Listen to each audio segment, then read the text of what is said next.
সুপ্রিয় দর্শকবৃন্দু, আসসালামু আলাইকুম রহমতুল্লাহি ওয়া বারাকাতুহু। ডক্টর ফয়জুল হককে বিএনপি থেকে বহিষ্কার, এই শিরোনামে ঢাকা টাইমসে একটি খবর প্রকাশিত হয়েছে, যার বিস্তারিত বলা হয়েছে। বাংলাদেশ জাতীয়তাবাদী দল বিএনপির মালয়েশিয়া কমিটির সহ সমাজ কল্যাণ বিষয়ক সম্পাদক ডক্টর ফয়জুল হককে সব পদ থেকে বহিষ্কার করা হয়েছে। দল বহির্ভূত কর্মকাণ্ডে লিপ্ত থাকায় গত 29 জুন তাকে সব পদ থেকে বহিষ্কার করা হয় বলে শনিবার মালয়েশিয়া বিএনপির দপ্তর সম্পাদক মোহাম্মদ আমিনুল ইসলাম রতন এক বিজ্ঞপ্তিতে জানিয়েছেন। বিজ্ঞপ্তিতে বলা হয়, দলীয় শৃঙ্খলা ভঙ্গ, দলের সিনিয়র নেতাদের অশালীন ও অশ্রাব্য ভাষায় গালি দেওয়ার যথেষ্ট প্রমাণ পাওয়ায় দলের নীতি অনুযায়ী ফয়জুলকে বহিষ্কার করা হয়। ডক্টর ফয়জুল হক বাংলাদেশ জাতীয়তাবাদী দল বিএনপি মালয়েশিয়ার কোনো কর্মকাণ্ডে সম্পৃক্ত হতে পারবে না।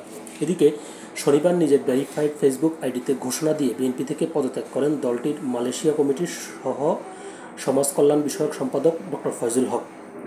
ডক্টর ফয়জুল বলেন, দীর্ঘ রাজনৈতিক পথ চলার পর দলীয় মতাদর্শে বিরোধের কারণে তিনি দল থেকে সরে দাঁড়াচ্ছেন এবং আসন্ন জাতীয় নির্বাচনে ঝালকাঠি এক রাজাপুর কাঠালিয়া আসনে স্বতন্ত্র প্রার্থী হিসেবে প্রতিদ্বন্দ্বিতা করবেন। তিনি জানান, 2015 সাল থেকে বিএনপির সঙ্গে সম্পৃক্ত থেকে দেশের ভেতরে ও বাইরে ইসলামপন্থী ও সমাজকেন্দ্রিক রাজনীতির পক্ষে কাজ করেছেন। 2018 সালে ঝালকাঠি 1 ও ঝালকাঠি 2 আসনে দলীয় মনোনয়নের প্রত্যাশী ছিলেন বলেও জানান তিনি। তবে সাম্প্রতিক সময়ে বিএনপির রাজনৈতিক অবস্থানে পরিবর্তন এবং 5 আগস্টের ঘটনার পর বাম ঘেঁষা মতাদর্শের দিকে ঝুঁকির বিষয়টি তাকে হতাশ করেছে। ফেসবুক পোস্টে ডক্টর ফয়জুল বলেন, ইসলামপন্থীদের বিরুদ্ধে দলের কিছু বক্তব্য আওয়ামী লীগের বক্তব্যের সঙ্গে বিস্ময়করভাবে মিলে যাচ্ছে। এতে একজন ডানপন্থী রাজনীতিক হিসেবে নিজেকে কোণঠাসা অনুভব করছি। তিনি আরও বলেন, আমি পাথর দিয়ে মানুষ হত্যা, সন্ত্রাস, চাঁদাবাজি কোনোটিকেই সমর্থন করি না। আমি চেয়েছি একটি ন্যায়ভিত্তিক, মানবতা কেন্দ্রিক ও ধর্মীয় মূল্যবোধ সম্পূর্ণ রাজনীতি করতে। দলীয় স্বার্থ নয়, দেশ ও সাধারণ মানুষের অধিকারই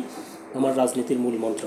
বিএনপির প্রতিষ্ঠাতা শহীদ রাষ্ট্রপতি জিয়াউর রহমান, সাবেক প্রধানমন্ত্রী বেগম খালেদা জিয়া এবং ভারপ্রাপ্ত চেয়ারপারসন তারেক রহমানের প্রতি তিনি সম্মান জানিয়ে বলেন, তাদের অবদানের কথা আমি চিরকাল শ্রদ্ধার সঙ্গে স্মরণ করব। অর্থাৎ খবরটি প্রকাশিত হয়েছে 13ই জুলাই, মানে আজকে।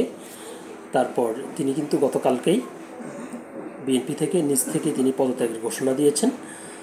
তো যাই হোক, বিএনপি বাংলাদেশের একটি বৃহৎ রাজনৈতিক দল।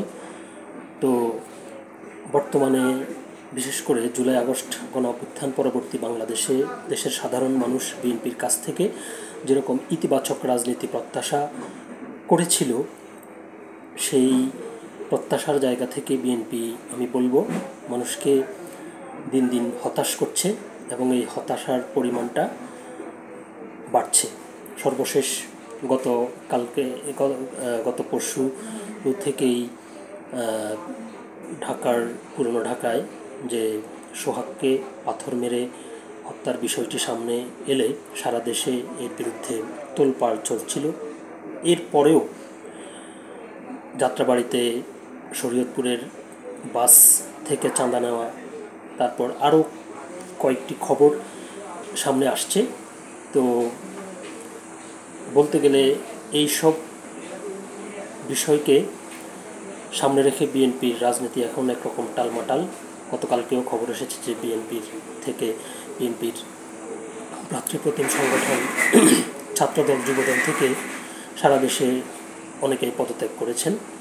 তো দেখা যাক, বিএনপি সামনে নির্বাচন আসছে, বিএনপি কি তাদের যে ইতিবাচক রাজনৈতিক চর্চা যেগুলো সাধারণ মানুষ বিএনপির কাছ থেকে আশা করে, বিএনপি তার প্রত্যাশা কতটুকু পূরণ করতে পারে, এটার উপরে নির্ভর করবে যে বিএনপির আগামী দিনের রাজনৈতিক গতিপথ কোন দিকে যাবে। সকলে ভালো থাকবেন, সুস্থ থাকবেন। আল্লাহ হাফেজ।